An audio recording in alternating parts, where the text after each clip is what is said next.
On this episode of Industry Relations, Rob and I asked the question, what's CoStar's true business model? Let's go. This is Industry Relations, a podcast that's at the intersection of real estate and technology from an insider's perspective with Rob Hahn and Greg Robertson. Hello, everybody, and welcome to another episode of Industry Relations with Rob and Greg. This is obviously your co-host, the notorious Rob. And with me, as always, is the fabulous Greg Robertson. Hey! Together at last. At last. It's been too long. I think I want to say it's almost 3 weeks, a month. Maybe, yeah. I mean, there's just between travel and everything else. Yeah, it's been kind of crazy. Yeah, the travel season is on us. Like I traveled this week. I'm traveling next week. What's going on? You know, it's like end of the year. Typically, it's like March, but not this year. Yeah.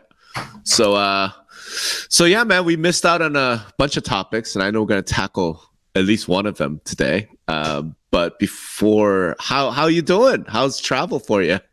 It's good. I mean, I had CMLS, and then right after that or before that, God, it's all running in together.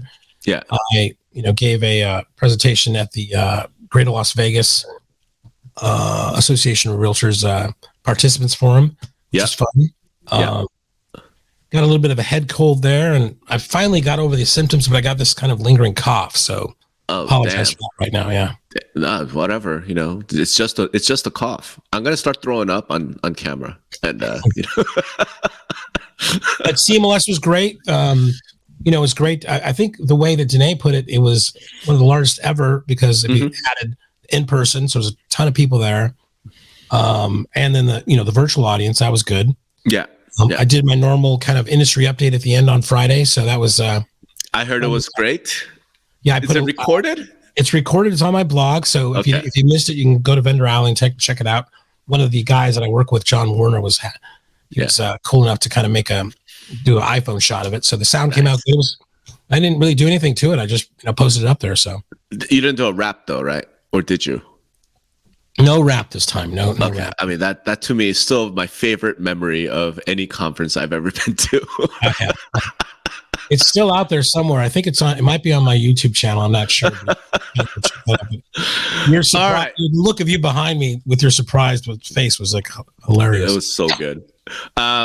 So obviously, we're going to talk about CMLS, and we're going to talk about the big issue that we've just not been able to get together on. So I did a solo. I'm sure you've heard it, last week because I had to. And I said in that, I want to talk to you, see how. So let's just get into it, man. You're a CMLS. We know all the important conversations happen off stage. Were people talking about it? So let's just be sure. We're talking about the breakup of the broker public portal and CoStar, which, quite frankly, you and I have known was coming for weeks, if not months, but we couldn't talk about it until it was announced. It was announced. And we have to stay away from any confidential shit, but we could just talk about what we know from public as well as what we might have heard at things like conferences. So with that background, what was the scuttlebutt? Yeah, so before the normal CMLS conference, they hold like these Lawyer Connect and CEO Connect or something, before That's right. Things there. So from what I understood, Alon Chaver, God, I always forget how to pronounce his last name. Haber? He was there and representing the BPP, and I didn't get a chance. It was like one of those things, you see him and I wanted to corner him and talk to him and stuff, but I didn't get to do that. But apparently he gave a presentation at the CEO Connect thing. I wasn't there for that. But so on the BPP side, the vibe that I got from a lot of people, not naming names or anything else, but like a scuttlebutt thing was like everybody was just wondering what the BPP is going to be doing now. And I'm still a little wondering. I've seen the RFI and I've read through it, and I've talked to some people about it. I would love to talk to Alon. If he's listening, please call me. I've sent him an email to understand exactly what they're trying to accomplish now. But it just Well, is the RFI public? I don't believe it's public. No, what I mean is it's not, it's not public like posted on a website, but it's public in the sense it's a request for proposals, right? Or information. I mean, it went out to a bunch of people, went out to a bunch of vendors. So It's not like some deep dark secret, right? It's not a deep dark secret, but I think you have to get it from Victor. Victor is the one that I got it from. What I mean is this confidential? Like, can you talk about it, or is it like this is stamped confidential? Don't discuss. Yeah, but I mean, to me, again, it's an RFP. It lays out kind of like some technical things, and it's a broad statement in front. But I am left with more questions than answers. Okay, so that's what I'm wondering. Can you get into those questions? Yeah, I mean. If not, man, like we're podcast. Again, I don't feel comfortable enough to really, it's so far out there. I need to kind of like have another sync up call with somebody on there. Okay. What they're doing here. Okay. But the sentiment I got from the CEO conference is a lot of people are like, what's going on? I did get I did hear a rumor that, and this wasn't at the CEO thing, but I did hear the rumor there was some sort of payoff as far as, breakup fee. The BPP cost, which I think is going to fund whatever new initiative they have. But it was just left everybody puzzled what the next step for BPP was. There was a lot of talk about an open source thing, about like MLS organization websites, a fast pass for data. I mean, it's just all over the place. And I really, again, it's I have more questions than answers on that stuff. So that part of the whole breakup was like, I think you summarized it very well in the kind of one-off you did is like, okay, well, there's a breakup. There's probably these issues that they've known for a while, but they haven't been able, I think they wanted to make it work, but at the end of the day, they couldn't make it work. And then, part of that whole thing, which I was kind of surprised about, was, they're not charging for HomeSnap anymore on the $1 per member per month. And why I think that's like crazy to me or kind of surprising to me is like, I'm just thinking of that amount of money that is being spent, not even being spent, but like forgiven or put aside. Like they bought HomeSnap, that had a kind of a business model going in there, but now the $1 per member per month is gone. So we don't want that revenue, right? Right. Then you had, remember the homes.com team, they had a whole sales division that was set up to sell ads on homes.com. Andy didn't want to do that. All that revenue went there because they're driving towards this new business model, right? And then that doesn't even counter the prices they paid for both of those assets. That's right. It's just a remarkable the bet this guy's making on this entire enterprise of what it's doing. Right. The other thing I will say is that I think nowadays, and this might be because of the GOJ stuff and everything else, is that and I think this happens to anybody that gets involved with something legally in their life, it's that they get a bit more cautious. So I think a lot of the MLS execs and a lot of the MLS people are a bit more cautious on what they'll say about CoStar, and maybe for the reasons you outlined before as well. So I wasn't able to get a lot of, direct quotes or direct, commentary on that other than I think they realize what you would realize about the photo issues. They're a little bit wary of what's going on, but they're being kind of tight-lipped because I think of, I think with all this litigious, the nature of CoStar and all that's going on, maybe not just them, but, what's going on, they're just learning to like operate in a new world where they realize their words and text messages and emails could come back to them, right? So a lot of caution there. And then I will say, though, I think a lot of MLSs are jumping to conclusions about what's going to happen. Andy Woolley, who I've known forever, and he's the brother of my co-founder Dan, and we worked together for a long time at Iris and eNeighborhoods. He was there, and he came up, and I guess as being one of the sponsors, they get to introduce something, but he made kind of a really heartfelt plea to everybody. Like, listen, I mean, I know you've been reading stuff, I know you've been hearing stuff, but please call me. Let me talk to you. Don't make these assumptions without first talking to us. And I think there's a lot going on with that. Where I think wait, Andy is with who now? CoStar. Andy's with. Okay. Yeah, he's been there. They got acquired by. They were at Dominion at Homes.com, and then Homes.com got acquired by. CoStar. Okay, gotcha. Okay. But Andy's going to be leading the charge. Him and Michael Hayes at getting new agreements going. Right. So sure. That's he's going to be the lead guy having to make that happen. So I'm sure he's feeling a brunt of the pain, and I think he's right. I think there's a lot of scuttlebutt. There's a lot of FUD factor out there, and it might not be as bad as anybody thinks, right? But I think that, his whole thing is like, talk to me first. Don't make these these kind of snap judgments before you get the full story from us. So he's got a story to tell, and I think that's good advice. So he'll have more of the poop on it or whatever. But he didn't get into like what those are, or do you know what I mean? Other than I'm sure with the MLS business, you know how it is. Every MLS is different. So I think if CoStar is probably trying to get some single agreement through there, and they're sending him out and probably just getting pushback on all those. So he's, trying to make those work, right, as much as he can. Okay. All right. That's it. I thought there'd be a little bit more, again, late night, again, bar. I think again, everybody's a little bit more tight-lipped than they are, because I think of all the litigious nature of everything that's been going on the past year. Everybody's getting more educated. I don't know about you, but I know you did expert witness stuff, and I've done that before, and you kind of see what happens. It's like, hey man, don't write that email. Don't write that text. Call them, because all that stuff right back to you, right? So it's like, I think they're feeling that a little bit. They're getting more educated on that process. Yeah. We'll see. Okay. So I think for them, it's going to be the big show is going to be NAR in Orlando. I know they got some huge party that they have in Orlando. They definitely got the ear of the agents. And I walked in there, and I think, I don't think the guys at CoStar are really happy with me, because I wrote 2 posts about them prior to CMLS. And one was that, a flaw that I thought that homes.com would have with agents not being responsive based on their model, your listing, your lead. Yeah. And then the other one would be just kind of pointing out that they're promoted listings. And I just kind of made a funny metaphor, as I do satirically, about like, Andy was talking about like, it's like spray painting a sign on a lawn and putting another broker's name on it. And I just said, well, promoting a listing is all it's had to do is planting a sign so close to the other sign that you can't see it. Right. So everybody took that as with the kind of humor I meant to it. So, yeah. Oh man. All right. So, let's just pivot a little bit. I wanted to know, so you've already heard kind of my take, because I had to do a solo. What's your take, man? What do you think's going to happen?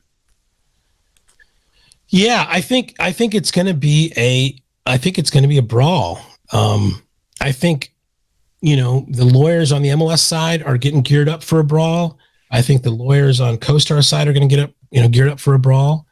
And it's going to be a back and forth,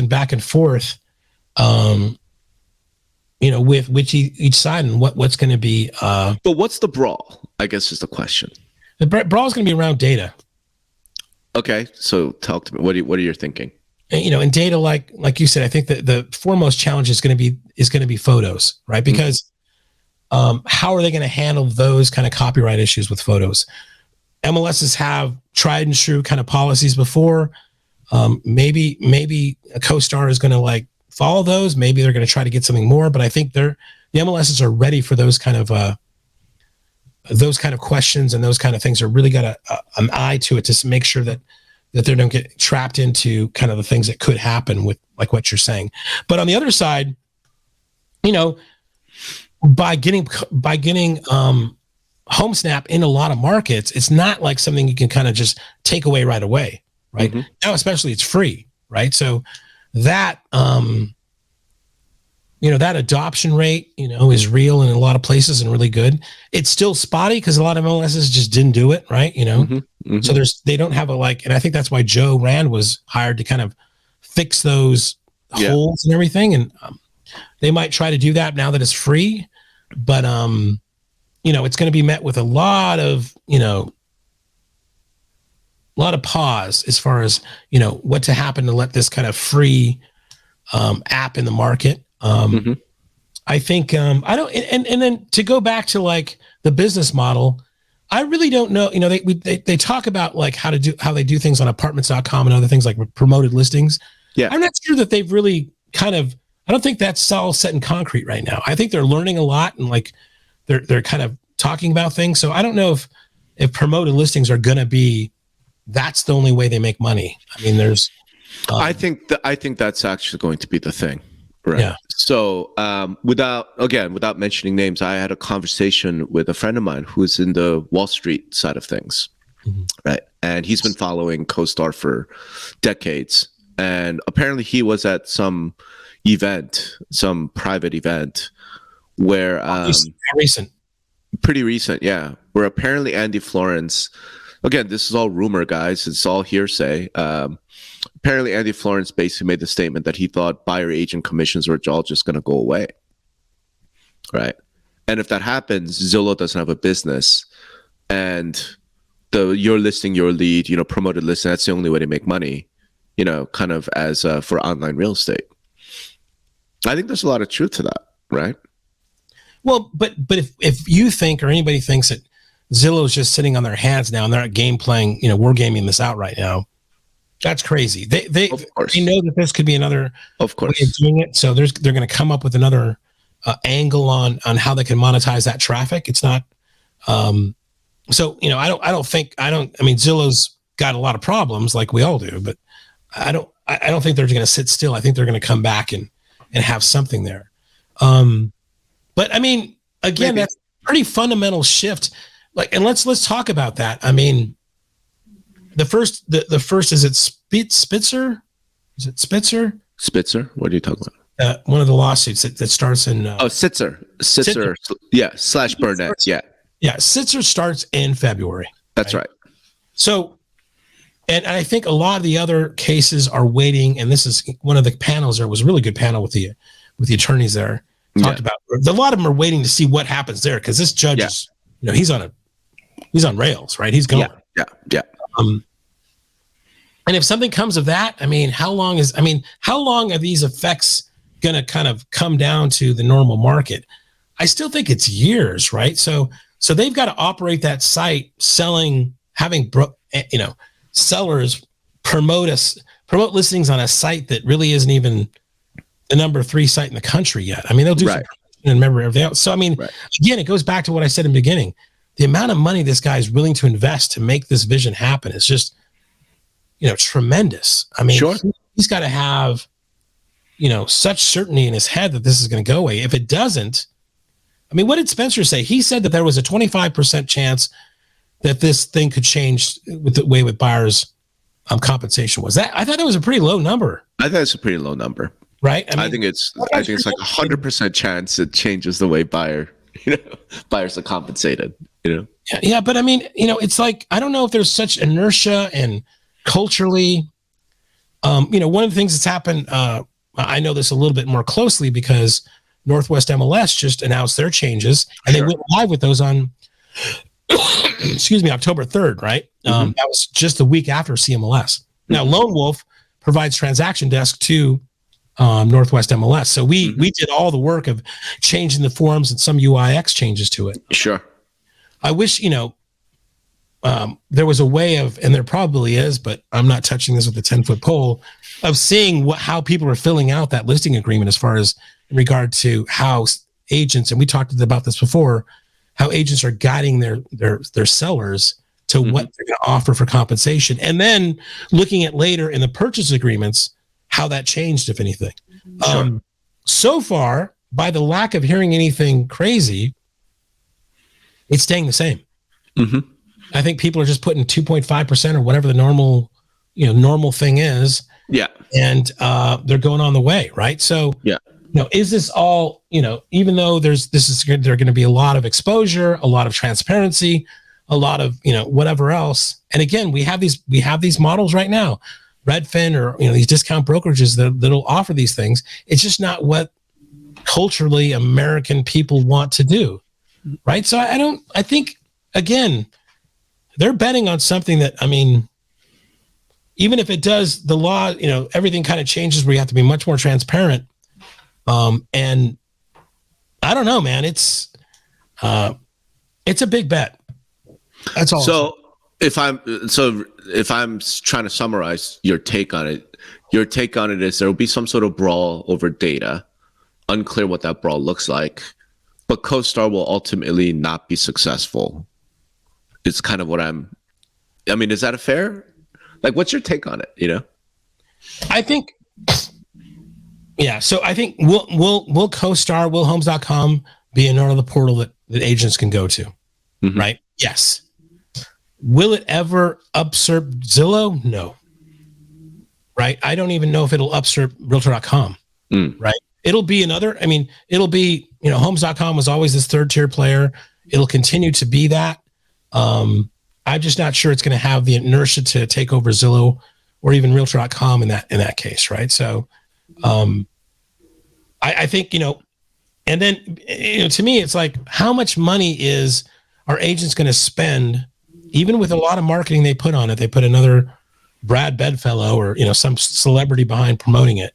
Mm-hmm. For their for the agents going to pay out of their own pocket to upgrade listings on a third level site. Man, that's a tough thing. I mean, I think agents love the messaging. I think I love the marketing. You're listing your lead, but if there's no leads, right? If you're not getting a lot of leads from there, who cares if it's mine or not, right? I mean, it's just, if it doesn't get the traffic that is going to these other sites, and Andy says, I mean, the UI UX that's not the game, right? It's this kind of business model game that he's kind of thinking. And like agents, even, agents have never made more money before in life. People are using agents more than ever. Mm-hmm. Right. And a lot of people argue it's because the transparency isn't there, and yeah. But I think even when you expose that stuff, it's not looking good. I mean, it's a big bet. He's a smart guy, and I hate saying the words out of here. I would not ever want to bet against Andy Florence.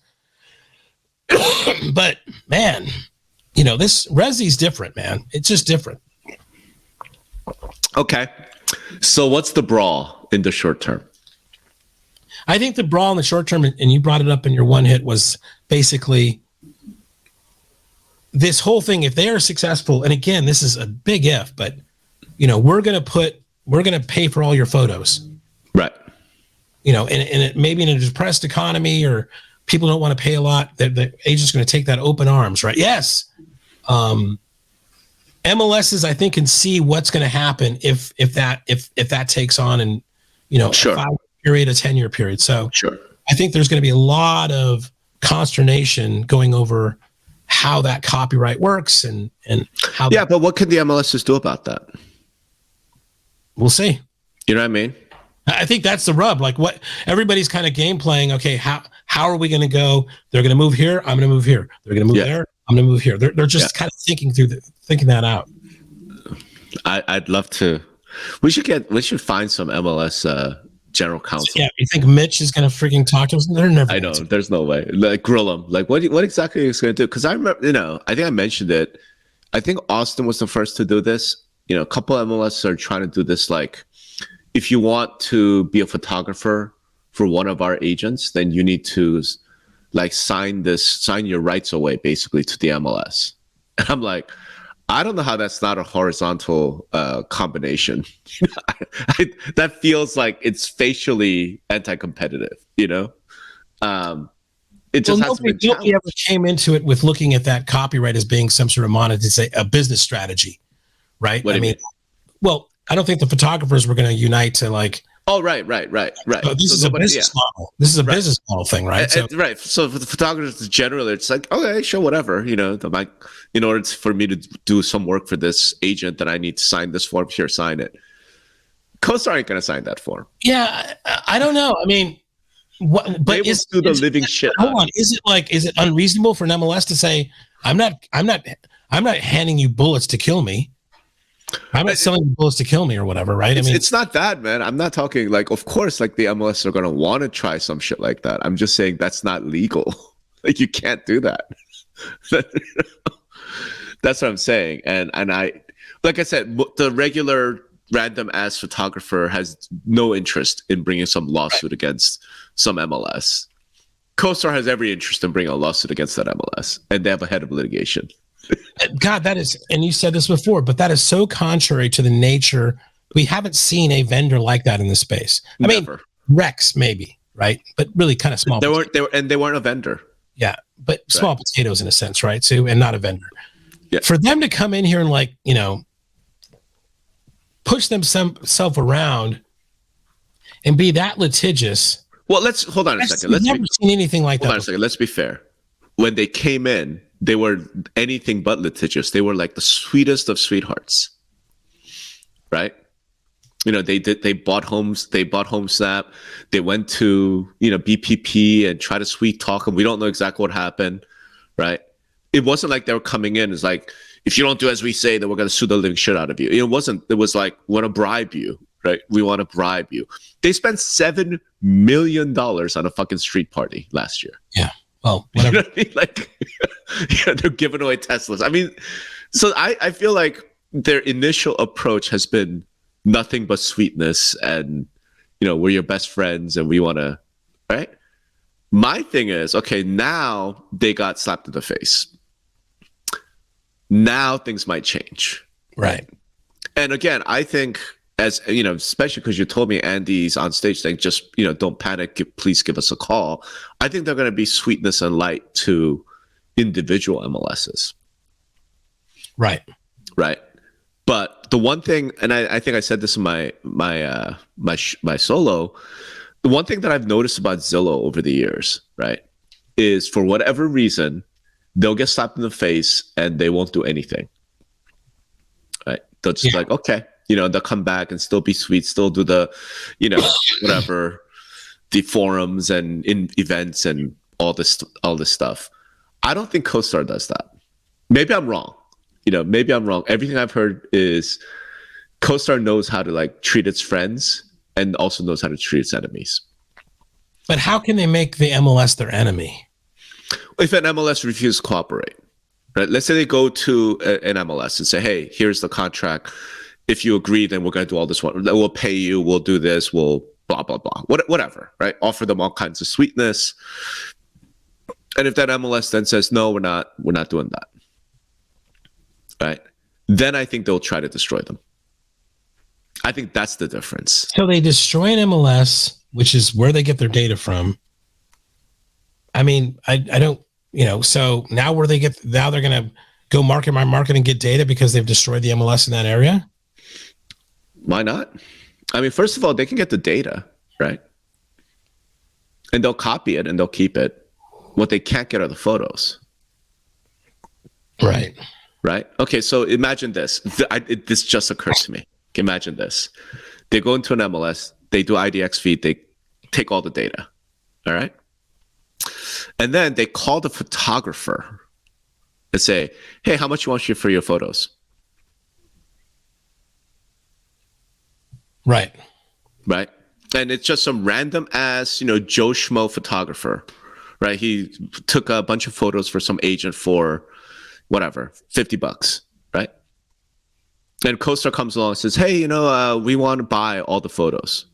We'll give you $25, right? You already made your $50. It's not doing anything. It's not worth anything to anybody. CoStar comes along and says, we'll give you $25 for the copyright to all of those photos. I bet you a lot of the photographers would sell. But I mean, they've already signed agreements with MLS saying those photos are whatever agreement they signed. Yeah, but those agree right. But my point is, those agreements are not enforceable because they're anti-competitive. Right. So once CoStar goes and acquires all the photos, then they bring a lawsuit, right? And in the course of that lawsuit, so here's the interesting thing: what a lot of folks don't realize, but if you look at kind of way that CoStar has gone about, you know, some of their victories, it's not the lawsuit itself, it's the discovery, right? So think about like Xceligent, right? In the course of the lawsuit, one of the things they discovered was that Xceligent was using this random ass like company in the Philippines or wherever it was, right? And then they found out like, okay, we're gonna raid the shit out of that facility. And this, oh, look, child porn. You know what I mean? Like, it was like one of those things. Right. So I'm like, all right, here's a lawsuit. We want discovery. We want all of your emails, all your text messages, blah, blah, blah. Oh, hey, look, you've been cheating on your wife. You know, you made racist statements in this email. Like, dude, like that's what I'd be worried about. Right. Right. Well, that goes back to my thing of thinking these MLSs are being a bit more cautious now. I know, but when you say brawl, I think, like, I'm thinking, okay, look at it's actually possible, right? And the MLS that don't have those rules today, right? If CoStar goes and buys up all the photos, okay, now what? Right. But I mean, if again, I'll go back to this, right? So I get what you're saying. Okay. But the way they make, first principles in a sense, they want to build a site that they can sell real estate agents to promote their listings on. That being said, that site needs to have enough traffic for agents to open up their pocketbooks to say, yes, it's worth it for me to advertise on that site. That problem right there in this environment, right? And going into this market, right, is such a tough problem, right? To beat Zillow, right? To beat Realtor.com, to beat all these all these things. It's like you don't think that's smart. I just don't know, man. I mean, it's just like a huge, and then all the stuff all this other stuff is like on top of, like, again, going back to that premise, like, you got to beat Zillow with this site, and the business model is to sell ads to selling agents in a market that we're coming, man. I mean, so good. I mean, again, I don't want to bet against Andy Florence, and then all the other issues we're talking about, like the inside baseball shit. Sure. Good luck. So think about this, right? So let's just assume Andy Florence is a genius. Okay. I think that's a fair assumption. What? Is Rich Barton a genius? Rich Barton is also a genius, right? But Andy Florence is a genius. Okay. So if he's a genius, he probably knows everything you just laid out. Right? So it doesn't make sense that he would do this to build a competitor to Zillow. Right?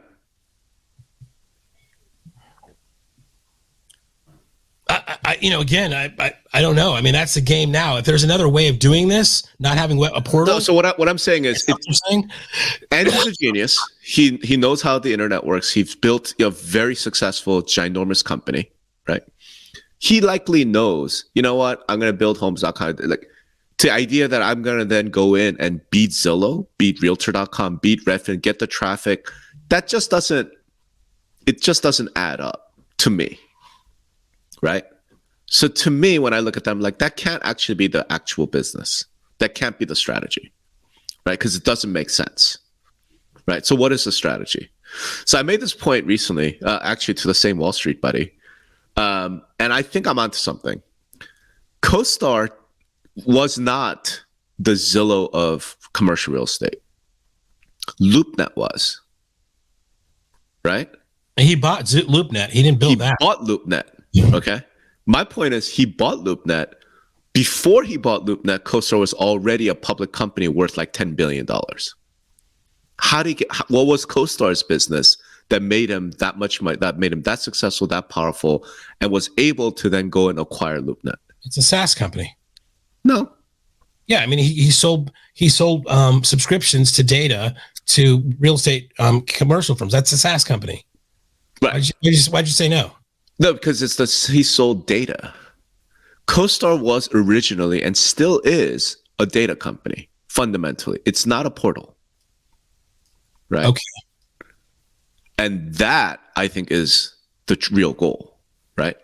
When I wrote my paper on CoStar, my thought was, his take on initially was, the data, there's no CoStar in residential, right? There's no one company that has all the data that everyone has to use. There are 600 of them, right? The MLS, right? He knows he can't go out and like take them out. But he thinks, and this was what I wrote, with the federal government, with these lawsuits, those are going to get destroyed. Right? And he thought by coming in now and being the sweetheart, he would be the white knight. He would be like, hey, yeah, you're in trouble. We'll rescue you. We'll do this for you. We'll buy you. We'll acquire you. Whatever, right? And he could build that once the government kind of came in and destroyed that whole structure, right? What's changed now from my perspective is at least the broker public portal has told them to go pound sand, right? Because that would have been the easy way. Like BPP, they have all this influence. They have relations with all the MLSs. Get them on board. And now we're in perfect position. And I'll keep throwing parties and I'll spend whatever, tens of millions of dollars until the government acts, and then I step in and I take over. Now that easy path is gone. He's going to have to do this piece by piece, right? That's kind of what the brawl that I'm seeing. And in that brawl, my issue is I don't actually know what the MLS can do about that. Right. Okay. So, I mean, I follow you and I don't follow you. So let's go back to your first thing. So you might have something here where we're thinking the business model is a strictly portal model, right?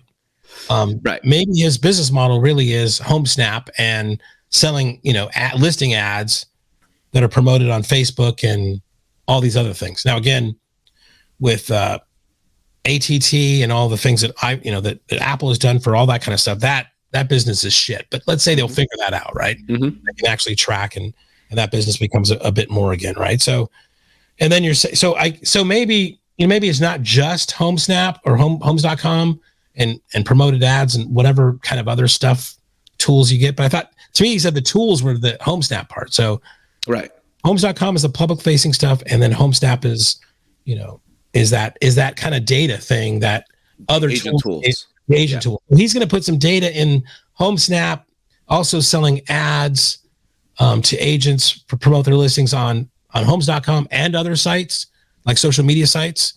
Does that? But to me, as far as straight up data, though, hold on, right? Yeah. Straight up data, I can see a commercial agent, right? Think about it. Commercial agent, we talked about this before. When you email them, they email you back. When you call them, they pick up the phone. When they go to client meeting, they wear a tie, right? They don't have a picture on their business card, right? This is a completely different culture than Resi, right? Completely different, right? So is not Marge, but maybe not even Brenda. Brenda might I get this data. Now I can really, I just don't see your typical agent. No, that's not what I'm saying. Diving into the data to really. Yeah, that's not what I'm saying. I'm saying CoStar is the commercial MLS for the United States. Okay. Right. LoopNet is the Zillow for commercial. Right. Well, it's not even. I mean, first of all, have you ever used LoopNet? It's like I have. It's awful. But what I mean, it's like the number one. Like the number two is so far behind. But it doesn't even have all the listings on there. It's like you have to pay to get more access to more listings. And then but that's a bit. My simple point is, if you want to look for commercial real estate in the United States, you go to LoopNet. Right. That's all I'm saying. Okay. And Craigslist, but yeah, go ahead. Well, yeah. So you go to LoopNet. LoopNet is like the Zillow for commercial, right? CoStar acquired LoopNet long after it was successful as the MLS for commercial, right? So my point simply is, I don't think Andy Florence, genius that he is sitting there thinking, I'm going to build a competitor to Zillow and then take them over. Like, first I'm going to beat Redfin, and then I'm going to beat Realtor.com, and then I'm going to beat Zillow. I just can't imagine that being the strategy when the man is as smart as he is. I think the strategy is, I'm the MLS for commercial, and I could be the MLS for residential. So, right? So you're saying he wants to take out the complete MLS industry? Well, so here's what I'm saying is, I think he thought that he didn't need to do that because the United States government was going to do that, and that he could go in and pick up the pieces, right? Because he's friendly to brokers, he's friendly to agents, he's not Zillow, right? And the brokers and agents, frankly, don't really have a problem with CoStar. I don't. Well, hold on. I mean, I just gave a talk at the Vegas thing I mentioned, and one of the other speakers,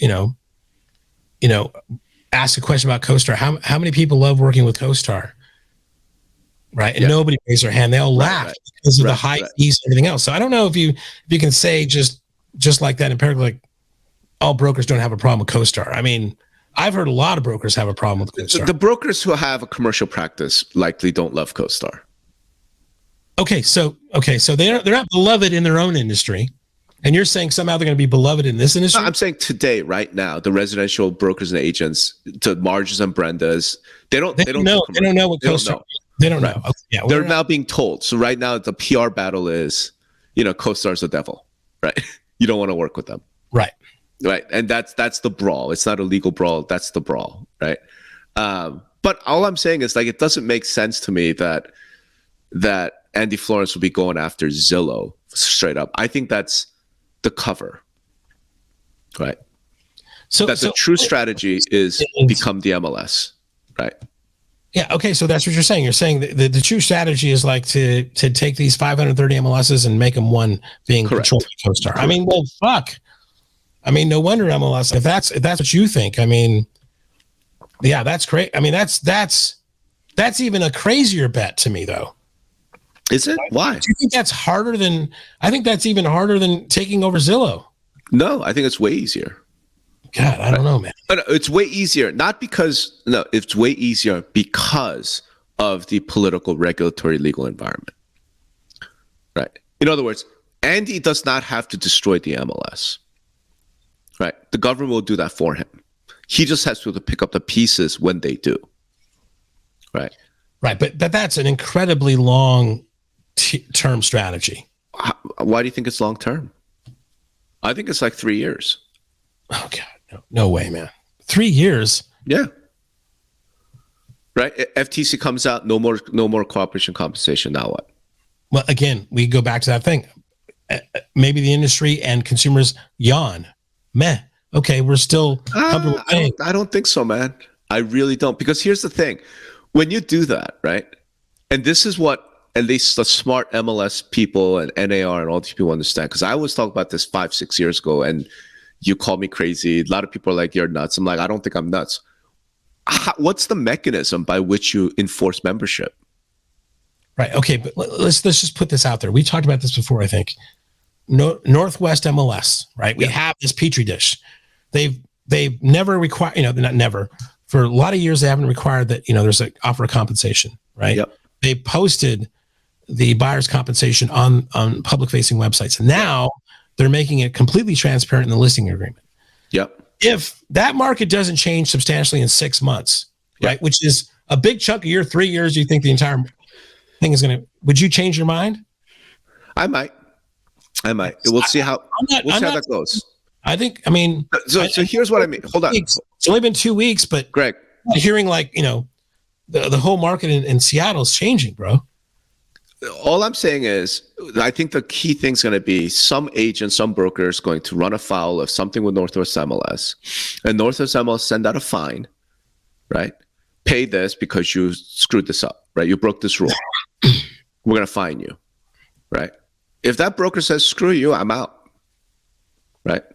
Like that's the issue. Today, because of cooperation compensation, saying, screw you, I'm out is not feasible. Like brokers and agents do not have that choice. Right. If that's no longer the case, then what keeps them there? How do you enforce your rules? You're right. So if 6 months from now, Northwest MLS is still sending out fines and agents are still paying it and bending over backwards, like, hey, we need you to come to this whatever hearing, bring all your whatever, and right. And we don't like that you did this. We're going to kick you out. And it's like, oh my God, do you know what I mean? If it's that, then yeah, I would have to change my mind. Yeah. All right.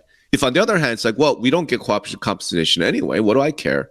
They can do that now, though. They've been able to do that now for the past 3 years at least, right? So why? No, because past 3 years you still had cooperation compensation because it's disclosed. No. They didn't have compensation. They didn't have compensation. Remember, you do not have to offer any compensation. You don't have to. I know, but it wasn't like it was still very common practice, and the MLS would still enforce it. No, I don't. There's no MLS fine for people not offering compensation. No, if you've offered it and then you refuse to pay it.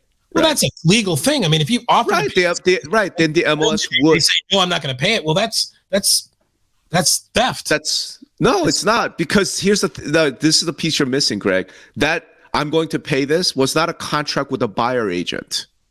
That was a contract with the MLS. Right? Because the offer of compensation is unilateral and blanket. So when I enter a listing into the MLS saying, I will pay 2.5% to whoever brings me a buyer, the buyer agent doesn't have a contract with the listing agent. Right?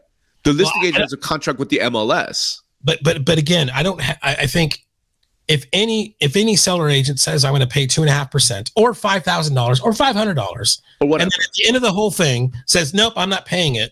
Right. I think there's a pretty good valid reason why that guy can't be part of this market that we've created, because we've all agreed to be, honorable to each other. But my point simply is, who brings that action? Who makes that say? It's the MLS, right? Yeah. Not the buyer agent. We're not saying, the agent's MLS agreement. is saying, listen, you don't have to offer anything, right? But if you do. But if you do, honor that contract. That's right. And the MLS is enforcing it. Of course, yes. Right. And my point is cooperation compensation, because of the way it works, right? The MLS is enforcing it, and that's the value of the MLS to the brokers and agents. Okay. If the MLS is not allowed to enforce that anymore, then there's no value. Yeah. Okay. I just don't know. I don't know if I'm reading the lawsuits correctly that say, I'm hearing them say they don't have to offer any compensation, but if somebody puts in an agreement that I'm going to pay this, then they should honor that agreement. Mm-hmm. I'm not disagreeing, man. Like, look, I'm in agreement. I'm just saying, so let's see what happens with Northwest in the next 6 months, right? But if that goes away, and that could go away like that, right? And if that does, then Northwest, maybe nothing happens, to your point. Nothing changes, and it's just status quo, business as usual. Or it could be a whole bunch of agents, brokers go, oh, okay, I don't need to be part of this thing, and have fines and whatever nasty grams from the MLS. Screw it, I'm out. All right. Or they could think the other way. Well, if I'm over here, everybody's agreed to be honorable to each other, so I think I'm going to be in this marketplace, right? I mean, it's possible. That's exactly right. But anyway, that's the analysis, right? So I'm real curious. Yeah, I mean, what I'm getting out of this, and again, you always do this to me. I think there's a stretch here where we're all looking at this wrong. Maybe me, in my analogies here of like, that's how they win is they beat Zillow. I think that's crazy, right? So you're putting it like, no, the win is they become the MLS, right? So right. I think those are our opinions, right? Right. So what I think that is expanding me to think about, we can wrap with this, is that do we all really understand what Andy Florence's business model really is, right? None of us can say we know, right? Right. So maybe that becomes more clear at NAR. Maybe it becomes more clear over time. But I mean, I hadn't really, I think, and I'll say it again, if their business model is to become the nationwide MLS, that to me is one thing I'll say is more difficult than becoming Zillow. You're saying it'll happen in 3 years. I can't get it. I think it's way easier to do that than to beat Zillow. Yeah. Right. Because here's what, beating Zillow is an organic thing. Like where you have to go out and do the advertising and Super Bowl ads and whatever, you get consumers to change their behavior. Right. I think becoming the national MLS is way easier than, because and like my last post said, literally could just be the FTC saying, hey, you know what? We want a national MLS and CoStar is going to be a partner. Right. Yeah. I mean, but that's a whole other topic, and maybe we need to record something on that at some point. But all right, man. So this was Jesus. I mean, it's like I hate to get in this doomsday stuff, man. But Lord, is it doomsday? I mean, it might not be. To your point, nothing might happen. Yeah. Nothing might happen. It's not doomsday. I wouldn't say that. And again, I don't want to be, and I have been, this guy that thinks that he knows what they're going to do, right? And to Andy Woolley's kind of messaging to the audience. I mean, yeah, I don't know. You don't know. Andy's the closest guy to this stuff. Call him. Yep. Yeah, exactly. Right, exactly. And find out what exactly is going there. Don't make any rash decisions. But see, and that's what makes sense to me, right? That CoStar will be a sweetheart. Like they're going to be your best friend if you're an MLS and you want to work with them, right? Yeah. If you give them the terms that they want, I think CoStar is going to be like your best friend, right? Well, and I think you don't give them what they want, then I think things are going to change. I also will say is that, this, with Andy and Michael there and some others, those guys have been, they understand the sanctity of MLS data. They've been in the business a long time. So CoStar is lucky to have representation like that. And I think, Andy's not going to do anything that he feels is, not right. So I think they've got good representation there. So, so that's a marker. If one day we see some LinkedIn post from Andy saying, hey, today's my last day. When you see, high level people leave, that's a marker for every company, right? So, right. I'm just saying that then we should start to worry because Andy has left CoStar. Holy shit, it's time to panic. I don't know if I'm saying that, but yeah. All right. Well, hey man, great to talk to you as always. This was fun. I guess for our audience, hopefully you guys enjoyed it. And yeah, it is better when Greg and I are together talking about stuff, right? Solos are all right, but yeah, well, you did a good job. Magic, maybe. All right. I wasn't at first. I wasn't should I be offended by this? And then I'm like, nah. He's better at that than I am. Like, you're telling me to do one. I'm like, I could never do that, dude. Sure you can. Sure you can. People want to hear from me. All right. Well, thanks everyone, and see you next time. All right.